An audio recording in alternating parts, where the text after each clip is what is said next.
আজকে আমাদের এখানে ইফতারের আয়োজন করা হয়েছিল।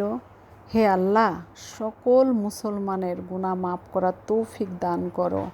আল্লাহ এই রহমতের মাস সবাইকে রহমত দান করুক। রোজার মাসে যা রান্না করবা তাই থেকে যাবে।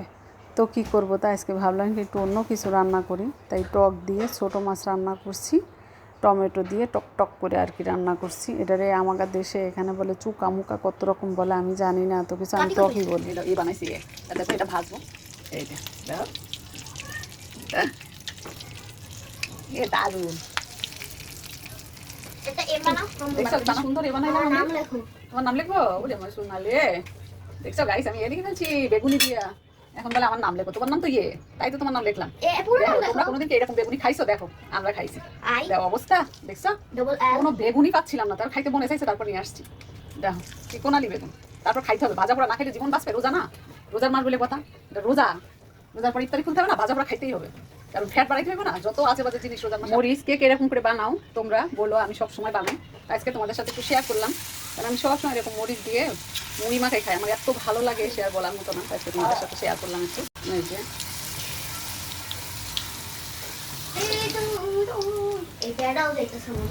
লাস্টে দেখো বিরিয়ানি রান্না করো, গরুর বিরিয়ানি আর কি, গরুর মাংসের বিরিয়ানি।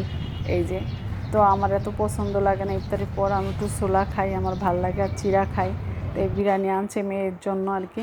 তাই ওই যে সেই বেগুনি দেখো কত, সেই যে আমার আজকের ইফতার ছিল এই পর্যন্তই। বিরিয়ানি, তারপর ওই যে মরিচ ভাজা, বেগুন ভাজা, আর আর হলো আমি লাস্টে গিয়ে একটু চা খাইছি। চা না খেলে চলে, রোজা থেকে এত কিছু এত কিছু খাও, তবু চা না খেলে ভাল লাগে না। তো চা খাওয়ানি লাগে, এক কাপ চা হইলে মনে হয় কি ভাল লাগছে। এখন অনেক কিছু খাওয়ার সার্থক হয়েছে এক কাপ চা। তাই এই চা বানাই খাইলাম। দেখো চার কালার মাশাল্লাহ। এরপরে এই যে ভোর রাত্রি রান্না, আজকে আমি মাছ ভুনা করছিলাম, আর ঘন করে ডাল রান্না করছিলাম। ভোর রাত্রিরও রান্না লাগে, আমার মনে হয় কি মাঝে মাঝে আমি রান্নাঘরে থেকেই যাই, ঘুমিতে উঠে যে রান্নাঘরে যাই, বাপরে বাপ, এটা আমি তোমাকে বুঝাইতে পারবো না। আর একটা ঠিক ইফতারের আগে আর নামাজের সময় শুধু নামাজ পড়তে যাই। শুধু রান্না করলে কি হয়, চুলা টুলা আবার পরিষ্কার করা লাগে। আমি যতবার রান্না করব, যতবার রান্নাঘরে ঢুকবো, ততবারই আমি চুলাগুলো এরকম সুন্দর করে সাবান দিয়ে একদম মুছে দিই।